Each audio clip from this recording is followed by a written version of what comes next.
All right, welcome back. Episode number 5. I'm here with Kennedy today, our Director of Business Development, also known as our Queen of LinkedIn, and the professional persistence #1 go-getter. So welcome aboard. Welcome out to Arizona as well. You just moved out from California, right? Yes, I did. Yeah, I just moved out from Los Angeles. Okay. Tell me a little about the move. What do you like about Arizona? What do you miss about California? I actually surprisingly don't miss California. Okay. I don't know. I loved it there. I had so much fun there, but I was ready. I was ready for a move. I love Arizona so far. The heat hasn't been too bad. Yep. And little things I took for granted in LA were like driving up to a grocery store and not having to pay for parking. Like that's huge. Not waiting in traffic for like an hour and a half every day. So yeah, it's been great. I love it. I absolutely love it. Awesome. Yeah, so let's go back a little bit about, tell me a little bit about how you got involved with Reimagine, how you got in touch with me, and just tell that whole story, because I think that's a pretty cool story and your background's pretty cool as well. Yeah. So it was actually really funny. Someone told me, hey, you should maybe look into the roofing industry. It might be a little bit more consistent than solar, things like that. And then like 3 weeks later, you connected with me on LinkedIn. And so I'm like, oh, he's the CEO of a roofing company. Let's look into it. Yeah. And I was, used to dealing with really horrible roofers in the solar industry. So I'm like, let me look up this company really quick. And I was like, oh, wow, all 5-star reviews. Like I was very, very impressed. So I think I just sent you a message. And and that was part of the reason that I was like, I told my team, I was like, we got to hire her, because this was right as we were starting to grow as a company. I was making the transition from me doing all the prospecting, me doing all the finding our new solar partners. I was like, hey, we got to, this isn't sustainable. This isn't scalable. So I got to start bringing people in. And then, let's talk a little about your background. What were you doing prior to roofing? You're working in the solar space. How long did you do that? So I was working in solar for about 3 years. So I knew nothing about solar, but I saw a lot of people on Instagram, driving these cool cars. And I was like, what do you guys do? And they're like, oh, we sell solar. I was like, okay, cool. I want to sell solar. So yeah, I just got into the industry, and it was a lot to learn at first. But once I kind of learned everything and, had some hands-on experience in the home, it just clicked with me, and I started slanging left and right. So yeah. Yep. Yeah, and so that's why I connected with you, because you were a district manager at that time, and I was like, I was trying to prospect to you. Little did I know you were going to prospect to me. So that was awesome, and so that's why I told the team, I was like, hey, she's already using LinkedIn, she's already reaching out. Perfect fit, and it was. Let's talk a little about how much success you've had here. Do you know off the top of your head how many new partners you've brought to Reimagine?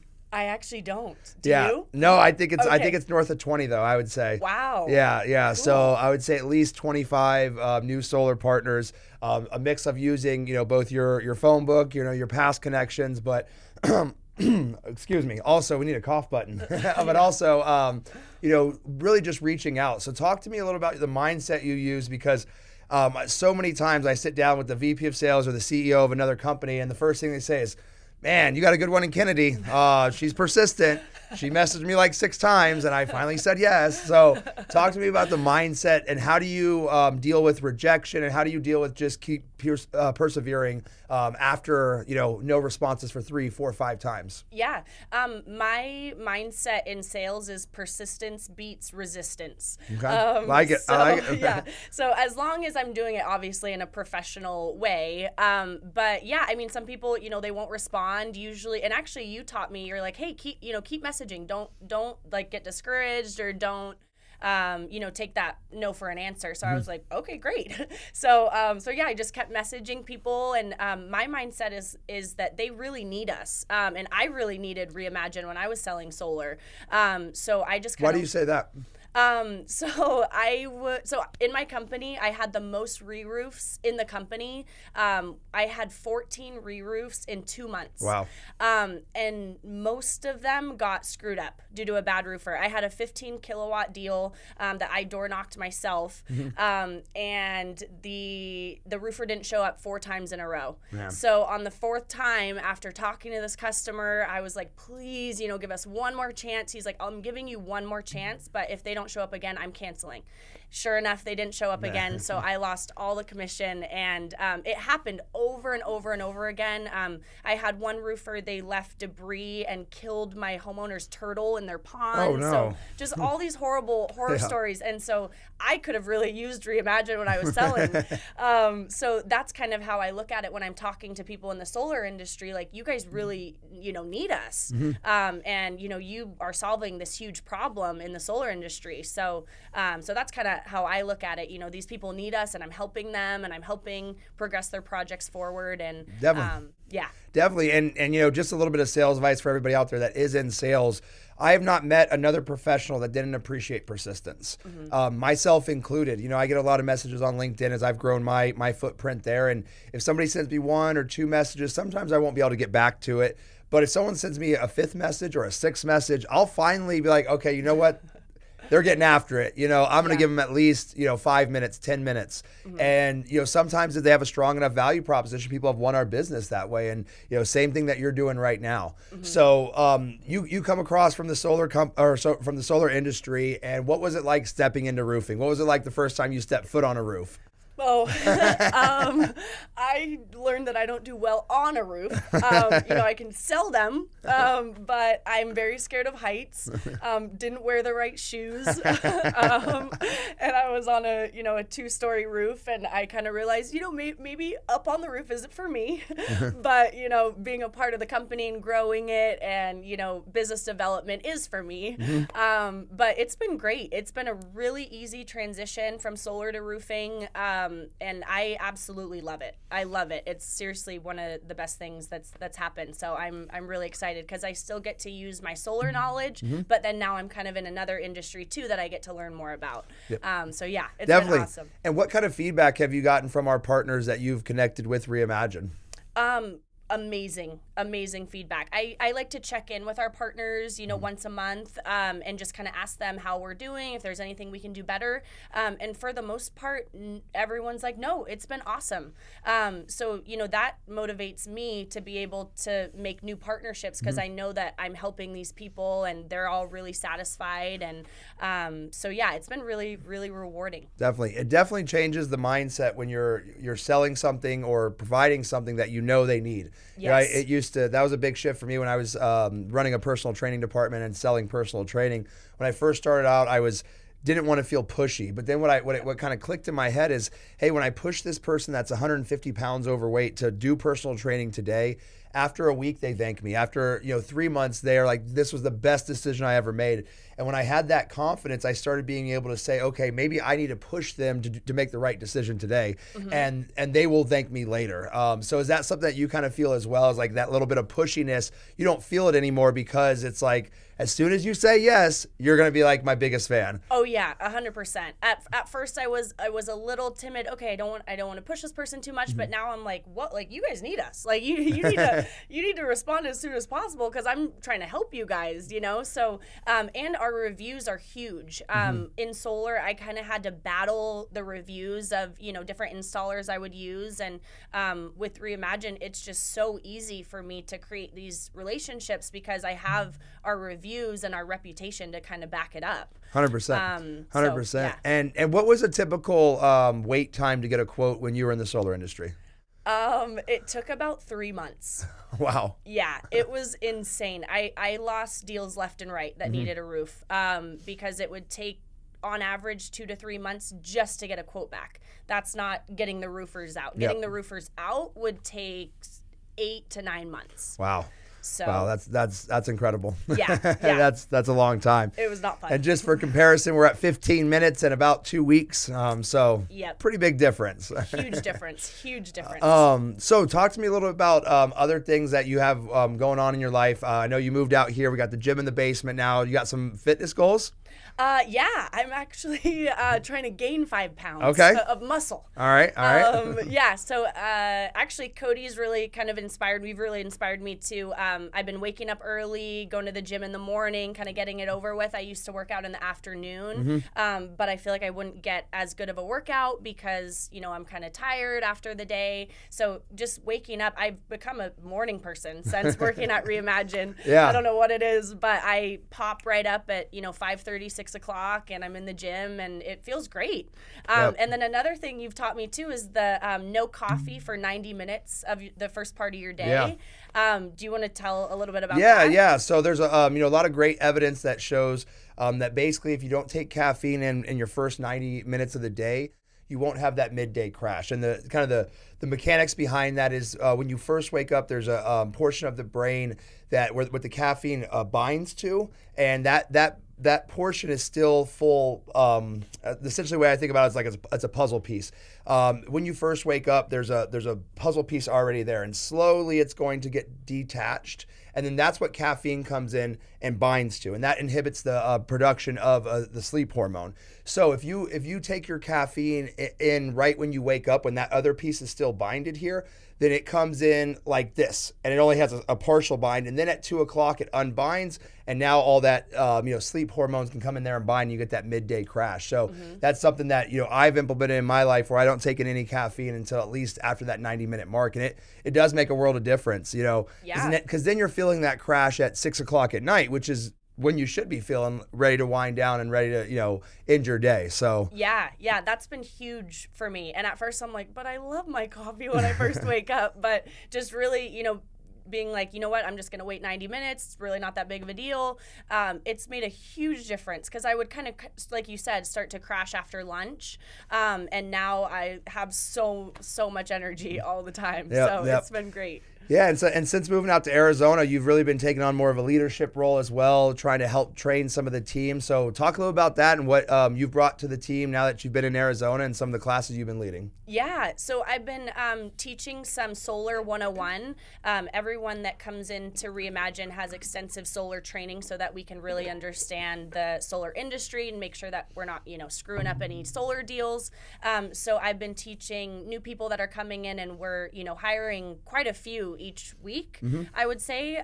So I've led a Solar 101 training, and then I'll kind of, continue, as they get more experience. Definitely. So, Awesome. And what, next big events coming up? We're headed to S Solar Power International. I think they rebranded to RE Plus, or it might have been the opposite around. But yeah, we're headed out there to Anaheim. I think it's the 19th through the 22nd. Yep. Have you, anybody on your list that you're looking to meet out there, or anybody that you're kind of hoping we get a chance to bump shoulders with? Not off the top of my head. I'm more just kind of excited to, meet with, different people from different companies and kind of hear their processes and how they, handle everything, and just, get them set up with Reimagine. Yeah. I'm super excited. I went to SolarCon back in April, and that was the first kind of convention I've been to in the solar industry, and it was really, really cool to see how connected we are to the solar industry. Probably about 30 to 40% of the booths, I knew somebody, and it was like, it'd only been in business 12 months. Wow. So I'm super excited to see, kind of the same thing at SPI. But just all the technology that's coming into the solar industry. It's just a really, really exciting time to be in solar right now. With the new IRA and Inflation Reduction Act that was just passed, extending that tax credit, but just the technology pieces. When I first got started in solar 5-6 years ago, it was really in the infancy as an industry. It was I was doing proposals by hand, saying, "Hey, you're going to get 30 panels, and that's going to generate 1,500 kilowatt hours. So we're going to generate 4,500." It's like just basically just making very, very rough drafts. And now we got everything being done by AI, being done by computers. Yeah. And at the end result of that is a better user experience, especially for both the sales rep, but more importantly the homeowner. And that's what I'm most excited about. What other technologies we might find there, what other things that we might be able to connect with.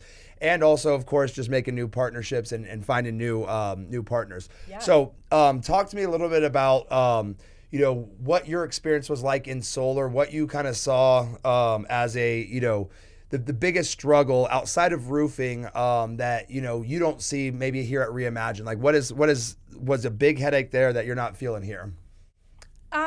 I would just say homeowners' trust. It was really hard to, gain homeowners' trust with bad reviews and things like that. And then, turnaround times and things like that was kind of hard to gauge, when my projects were going to get installed. And, my main thing was I wanted to do right by my homeowner and make sure that they were getting the best service and the best quality, because I really would build relationships with these people. Like, still to this day, they'll check in with me and I'll shoot them text back. And, I really would build these genuine relationships with them. So, so sometimes when their projects would go wrong or go left, I felt so bad because I felt out of control. Whereas here, what I love is I know that and something's going to go wrong. That's just, we're all human. That's going to happen. But what I love here at Reimagine is I know that we're going to fix it. And so that's huge to me. So I'll refer my friends and family if they need a new roof to Reimagine, because I know they're going to get taken care of. And that's huge for me, because if I don't believe in the product and I don't believe in the service, I just can't sell it. And so that's why I think I've had so much success here. It's because I truly, truly believe in it. Definitely. So. Yeah. And I agree 100%. That was the number one reason I got out of solar as a sales manager, is because I kept feeling like I couldn't deliver on what I was promising. And I wasn't being a man of my word, because I say, hey, it's going to go great. And then it doesn't go great. And then they don't fix it. And then a lot of times I was paying out of my own pocket, restitution, just because I felt bad. And so I wanted to move to something that I had that, that final say, that ability to be true to my word. And that's why we have that here at Reimagine, is because I view every single roof as a promise to a homeowner that we're going to give you a 5-star experience. May not be always out of the gate, like you mentioned. Every company's going to have hiccups, but we always go back and make it right. So awesome. I love to hear that. Talk to me a little about other personal goals you have going on. You got the goal to gain some 5 pounds of muscle. Any other things, big trips coming up? Anything that you got on the horizon that you're looking forward to? I do have a family trip in November. I'm going to Hawaii with my mom, dad, sister, my sister's boyfriend, and then 4 of my childhood friends that I've known since kindergarten. Okay, awesome. So I'm really, really excited. What for island? That. The big one? Maui, actually. Maui, okay. Yeah, so I'm really, really excited for that. And then something that I just started 3-4 weeks ago, I haven't been, drinking any alcohol at all. Okay, awesome. So I've noticed a huge change in my energy, and I just feel like so laser focused. I've never felt so focused. So love it. That might stop in Hawaii, but for now it's been awesome. Definitely. Was that just a thought that just came to the head, or is there are you trying to do it for 90 days, or is there anything, or is it just something that you just didn't do and then you started feeling better and just kind of felt like rolling with it? I don't know. I just felt like on the weekends, I'd have some drinks, but then I'd be tired on Monday. So I was just kind of sick of feeling tired. And so I was like, you know what? I'm just going to go as long as I, want to. I don't have an exact goal, but one of my girlfriends did 75 hard. Okay. So she's actually on day 85 of no alcohol, healthy eating. She kind of inspired me, and you guys all inspired me too, just to be more healthy. Definitely. I remember you told me because I used to eat like absolute crap. I know this. So I'd eat chips, burgers, fried chicken, everything. So I'm like, you know what? I'm gonna start eating better. I'm not gonna drink on the weekends. I'm just gonna get laser focused, and I feel great. That's awesome. Yeah. Once you start feeling like that too, it's hard to even consider, like, obviously if there's special events, those things like that, but just to, hey, it's a Thursday, like, let's go have some beers. I'm just like, that doesn't even register for me right now, because it's like, I'm just so focused on what we're building here and just continuing to grow and get better that would just bog me down. Exactly. And it really it throws off the whole next day, after you're tired or you don't get your workout in, or then you eat like crap. And my big thing, if I would drink, I'd eat Taco Bell the next day. And it was just, it feeds into it. Yeah, it just keeps rolling in, and then you eat that, and then you don't go to the gym, and then then the next day you're hungover from the Taco Bell or the McDonald's. It's like, I feel terrible now. Yep. So then you're not feeling good till Wednesday, and then we come into Thirsty Thursday, and it's like, you're just kind of stuck in this cycle. Exactly. And I kind of felt like I'm not missing anything. You Yeah. know, I'm like, you know what? I'm not missing anything. I'd rather just put everything that I can into what I'm doing and be, you know, laser focused. So yeah, it's been Awesome, great. awesome, cool. Yeah. So what? I think you mentioned when you were moving out here, one of your goals is going to be buying a house, right? Yes. Yeah. So have you been looking at all yet? I have. Yeah. Yeah. So I've been Prices looking- are cheap out here compared to California. Oh huh? my gosh, yeah. Yeah, it's insane. I'm like, wow, this is cheap. And people are like, well, it's not cheap. But Yeah, I'm like, yeah, well, yeah. compared to LA, anything's cheap. But yeah, one of my goals is to buy a house. And my other goal is I want to buy my dad a Tesla. Okay. Yeah, so that's Awesome. that's on my list. He's been driving this Mazda. He's a Mazda RX-8 that he loves, but it has close to 200,000 miles on it now, and he's been talking about a Tesla. So my goal is by his birthday next year, which is August 18th, to buy him a Tesla. That's awesome. That's about 1 year away. So we got 12 months to go. Yep. Speaking of your dad, you shared a picture with the company's repping Reimagine Roofing on the pickleball courts. Yes. Yep. My dad is a huge pickleball guy. Okay. What about the rest of the family? You got them shirts and swags yet? I did, yeah. So my mom has a shirt. My dad has a shirt. My sister doesn't yet, but we'll get her into it. Yeah, we'll get her into it. And are they still based out of California as well? They're actually in Oregon. Okay. And that's where you went to college, right? Yeah. So I went to the University of Oregon. My dad, I grew up in Seattle, but I went to the University of Oregon. My dad was quarterback at Oregon, so wow. he went there too. So I was around Huskies my whole life, but I was, bribed all of my life to be a Duck. Yeah. But then once I toured the campus, I fell in love with it. Yep. So they're all still in Oregon. Okay. What did you study at Oregon? Business and economics. Okay.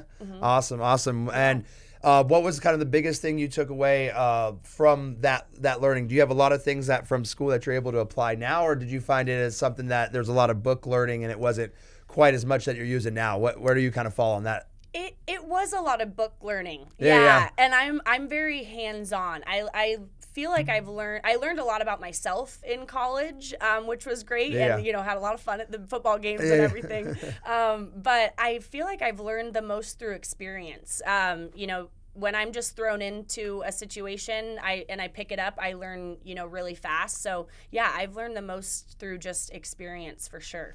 Definitely. Awesome. And a couple final questions for you. You recommended me once a book. Yes. Do you want to share that book? Because that had a pretty big impact on you, right? Yeah. It's called Change Your Paradigm, Change Your Life. Have you read it yet? I've not. Okay. I will read it, though, I promise. Or we could do maybe book of the month or something. Yeah.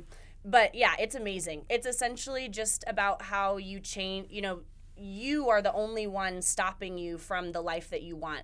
And that really just hit me. I was like, whoa, like there's no reason I shouldn't be waking up in a mansion every morning, I'm really the only one stopping me from my goals. And so once I just realized that, everything changed.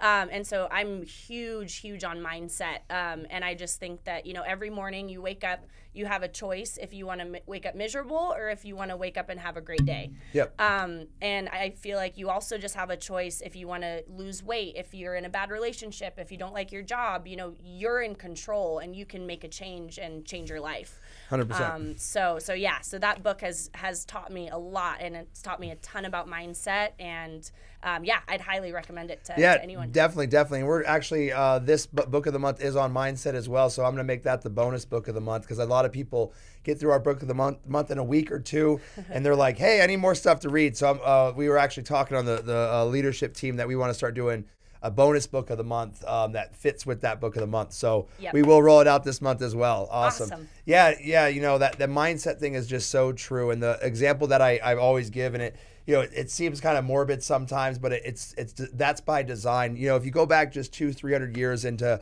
the Middle Ages or the late Middle Ages, families used to go out and watch people be tortured live. And like they'd take their little 6-year-old daughter out there and eat popcorn. And that was going to the movies. Wow. And people would just, hey, yeah, that's awesome. And that was 200-300 years ago. And the only difference is that society said that was awesome. Mm-hmm. That's it. We're exactly the same people. And so like now if I think about that, I'm like, oh, that's terrible. Like I couldn't even imagine watching it on TV, let alone like in person, let alone then taking a child there and eating popcorn while you're watching it.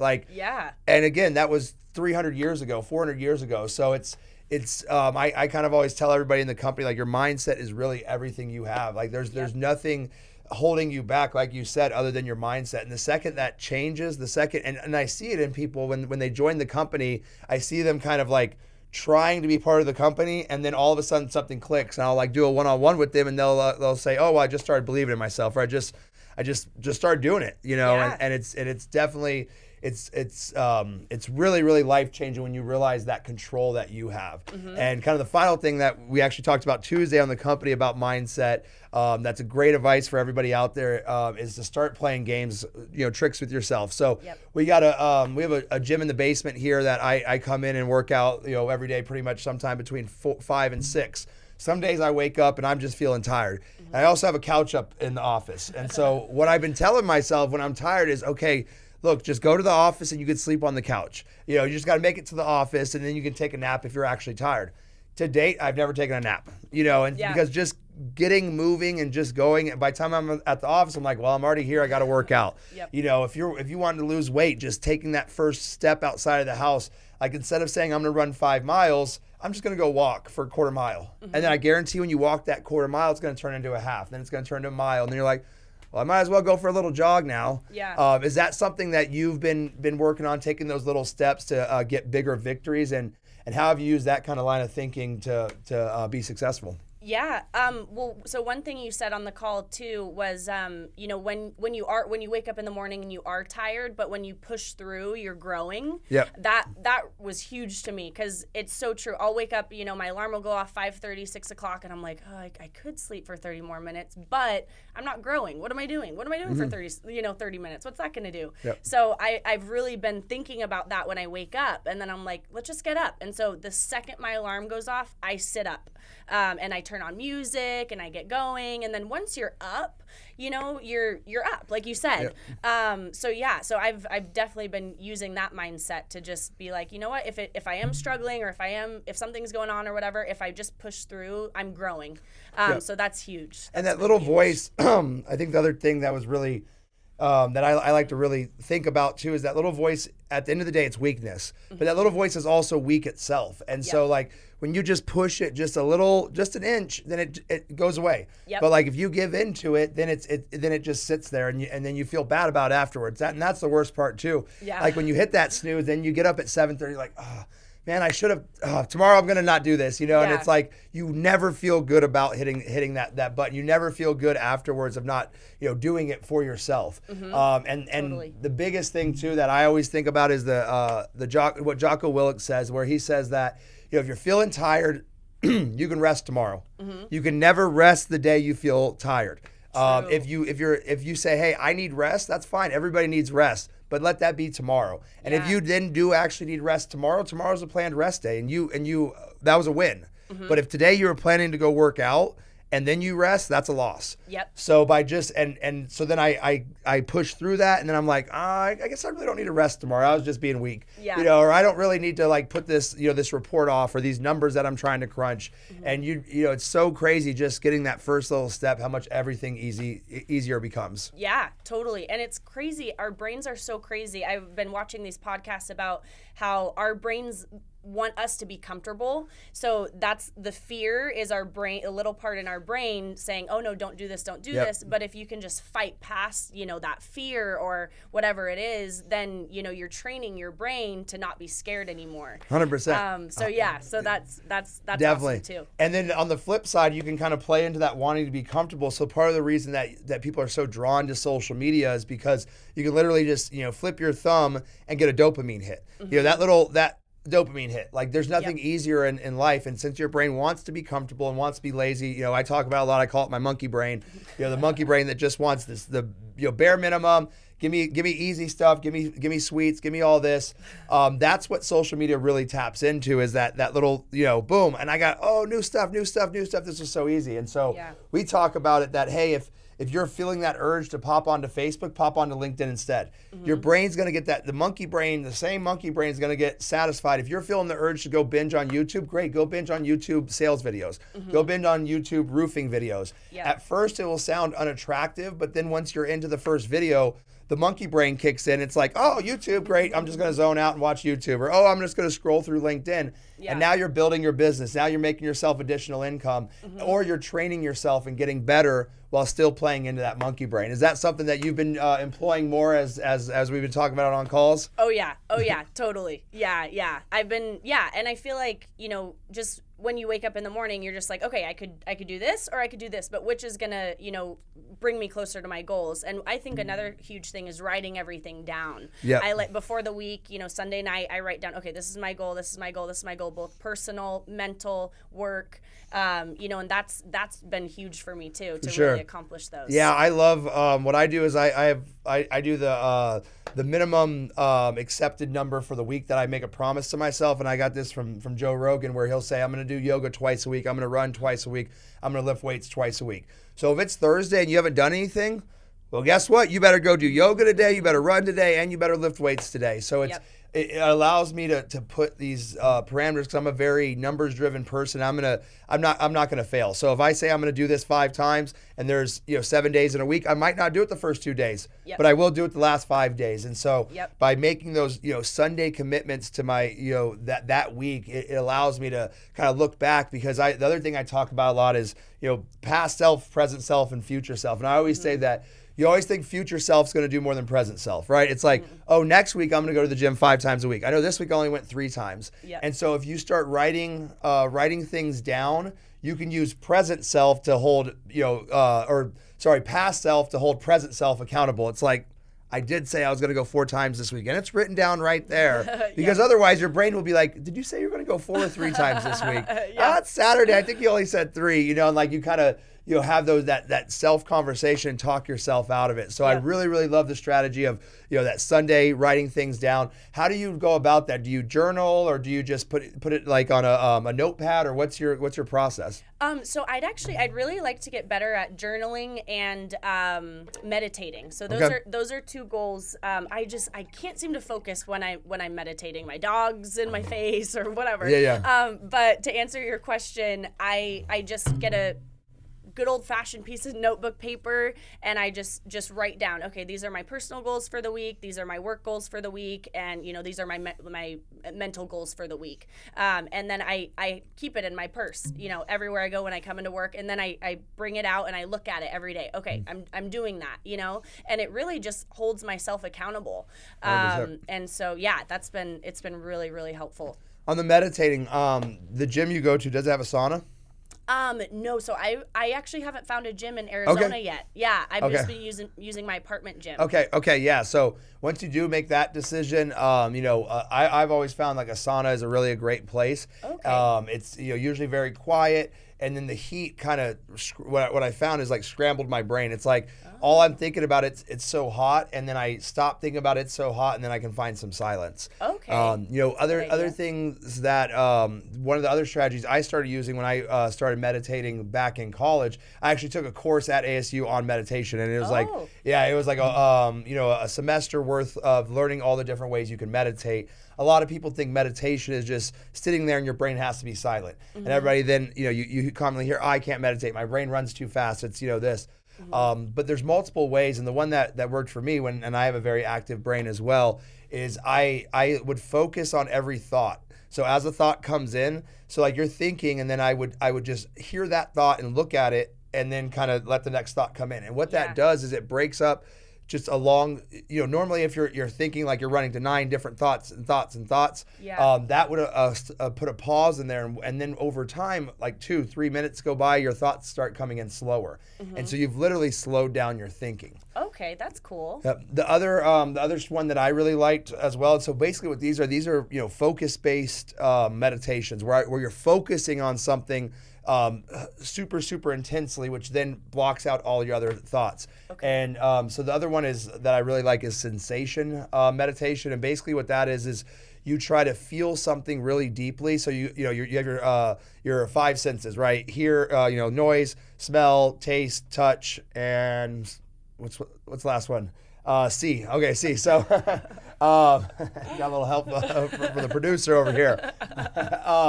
So you pick one to start. So smell, like you close your eyes, and the only thing you focus on is things you can smell. And what you'll find is you'll start smelling weird things. Like you're like, oh man, I can smell the desk all of a sudden. Or I can like smell the microphone. Or I can just like, I put lotion on like 4 hours ago. Yeah. And you'll start picking up these really, really faint smells.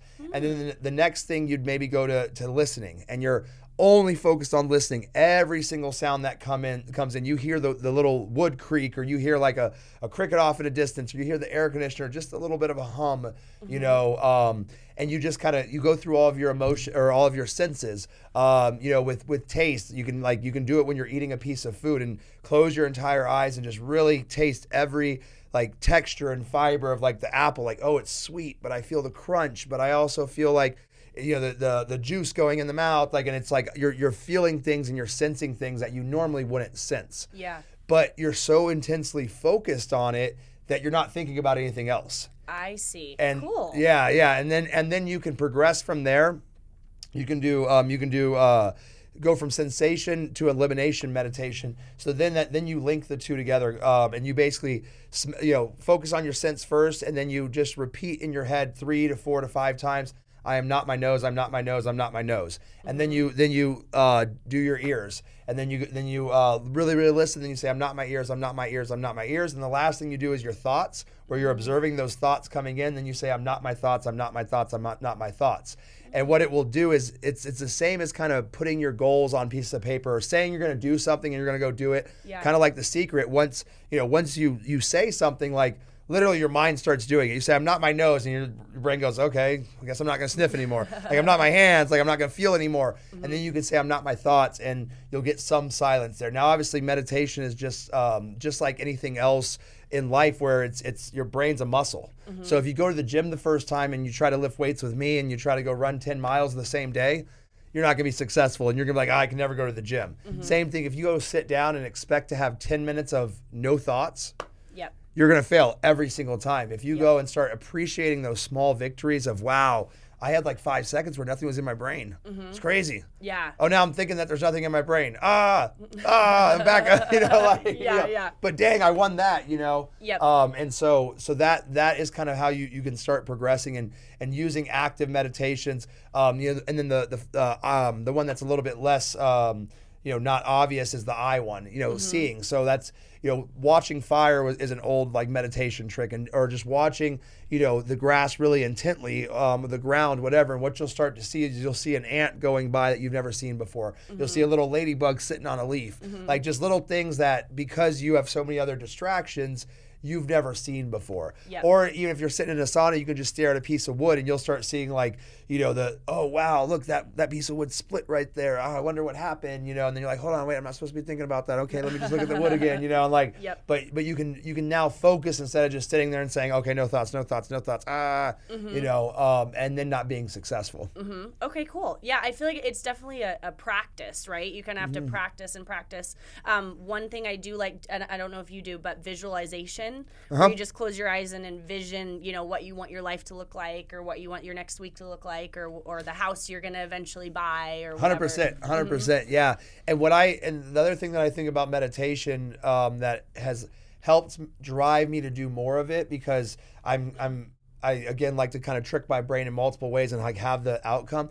I look at meditation as a way to master my mind. And if life is all about mindset, and if life is all about, you know, pushing through that difficult and, you know, just doing it, same thing with meditation, just sitting down to meditate, setting a timer. I started off with like 5 minutes, and probably half of the first times it was a nap.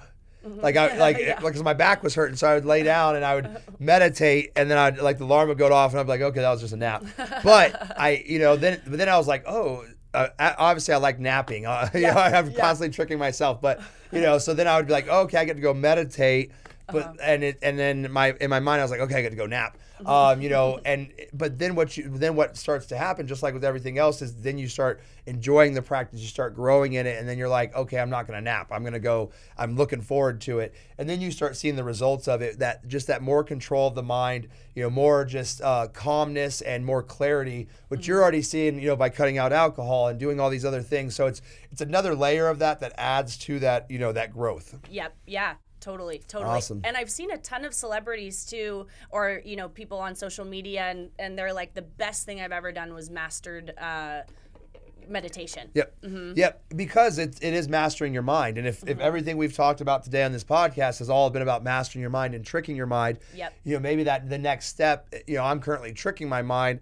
Maybe I get to the point where I'm mastering my mind and I don't even have to trick it. I just say, nope, I'm not pretending to go take a nap. I'm going to go work out, and you better shut up, weak mind. Yep, And so that's maybe the next evolution for me as well. But I think that's why so many people say meditation is so valuable, because at the end of the day, what you're building and what you're strengthening is your mind, but you're also building and strengthening your willpower and the relationship between you and your mind. Yeah. Because I think that's a super important thing for us to understand, is that we're not our thoughts and that our thoughts are fleeting.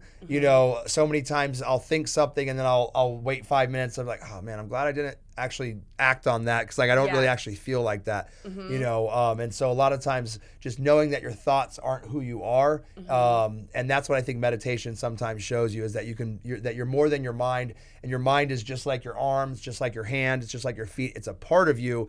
It's not you, and that distinction is really powerful. Yeah, totally. Awesome. Totally. Awesome. Well, I think that's a great point to end on. I really appreciate you coming in. I'm really, really thrilled with you being out in Arizona. You're going to be a huge asset to continuing to take this across the country. And just thank you for everything you've done for the company, and thank you for joining us on the podcast. Thank you. Thank you so much for having me. Awesome. All right, guys. See you later. Again, we're going to continue to tell all the amazing stories with all the amazing employees here at Reimagine Roofing. Big shout out to Kennedy for joining us for number 5, and see you guys next week. Bye, guys.